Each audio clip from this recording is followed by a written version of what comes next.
Hello there.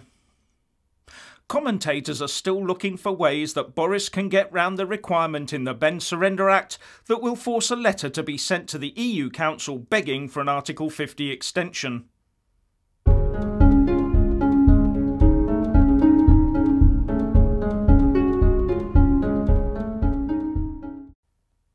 A couple of ways for Boris Johnson to bypass the Benn Surrender Act have recently surfaced, arguing that he doesn't have to send the Article 50 extension letter and can still take the UK out of the EU on the 31st of October, whatever happens. The first of these was raised by the former Prime Minister John Major and involves the use of an Order of Council to suspend the Benn Surrender Act until after Brexit Day, when that act would no longer have effect. Now, an Order of Council would be made by Privy Councillors who are also ministers, and can be made without needing the personal approval of the Queen. And in a speech to the Centre for European Reform at the Spanish Embassy yesterday, John Major said, "My fear is that the government will seek to bypass statute law by passing an Order of Council to suspend the Act until after the 31st of October. It is important to note that an Order of Council can be passed by Privy Councillors, that is, government ministers, without involving Her Majesty the Queen. I should warn the Prime Minister that if this route is taken, it will be in flagrant defiance of Parliament and utterly disrespectful to the Supreme Court. It would be a piece of political chicanery that no one should ever forgive or forget." Now, I'm not a qualified lawyer, but having looked at what an Order of Council is used for, it seems very fanciful to me that such a legal instrument would have any effect on a statute at all. As I don't think such an order could be made under any statutory provision, it would be a prerogative order, and these are used to amend bylaws and statutes of chartered bodies, not to remove or suspend primary statute law on a wholesale basis. It would be akin to trying to stop a tank with a toothpick. I just take it as John Major stirring any little anti-Brexit pot he can. But the second one that's come up looks more promising and is actually based on the law of unintended consequences. It turns out that the recent Supreme Court judgment on the Boris prorogation case may contain the answer to leaving on the 31st of October, deal or no deal. Now, this is along the lines of something I've talked about before, and that is, if Boris is being ordered by Parliament via statute law to conduct Brexit extensions with the EU Council against his own wishes and against government policy, then he is surely acting as a mere messenger for Parliament and cannot therefore be acting as the head of government. And as the government is the only body that can negotiate foreign policy for the UK, then anything he did under the requirements of that Surrender Act would surely be unlawful. It's called the separation of powers. And this concept has been built on by Alexander Pelling-Bruce in The Spectator in the light of the Supreme Court ruling.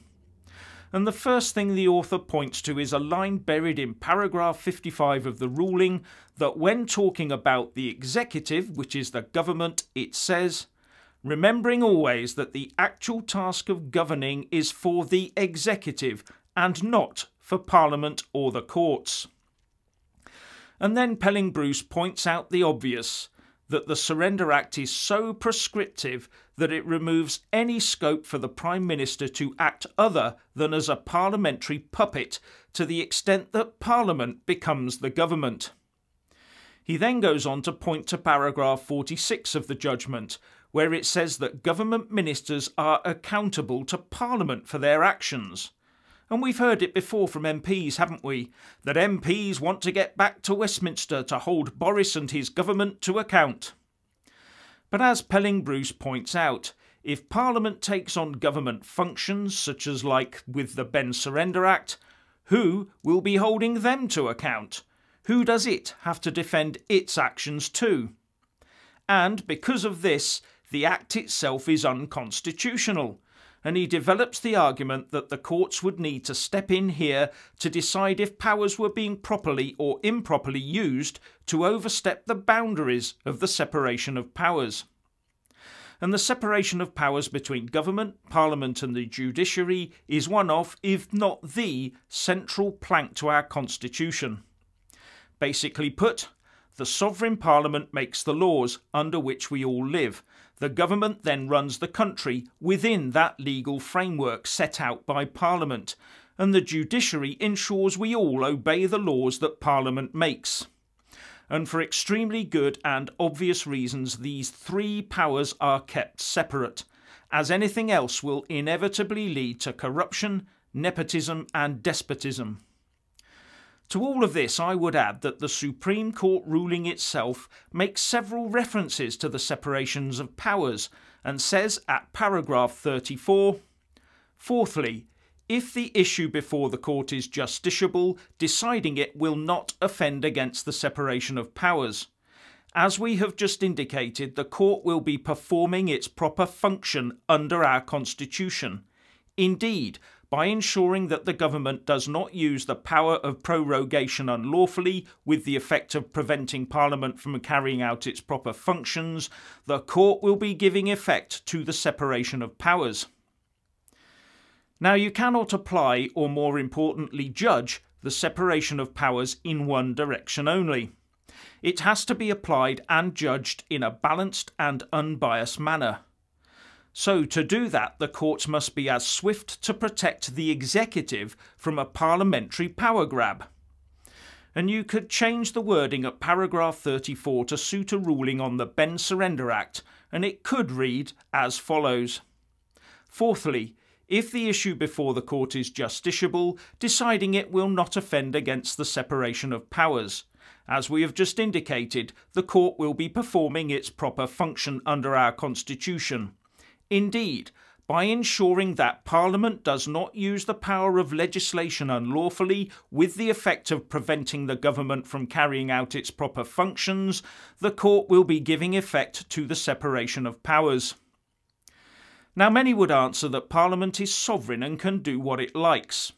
I would say that Parliament can only be sovereign within the Constitution and operating within the bounds of the separation of powers, and further, that Parliament therefore has no power to break the Constitution within which it operates. Therefore, I would argue, just as Pelling-Bruce does, that the courts could either strike down that Surrender Act as unconstitutional or just refuse to enforce it. Anyway, what do you think? Please share and comment, and thank you for watching. Please do like and share this video, and also subscribe to my channel. And when subscribing, please do remember to press on the little bell next to the subscribe button. That way you'll get an alert every single time I put up a new video. And thank you very much for watching.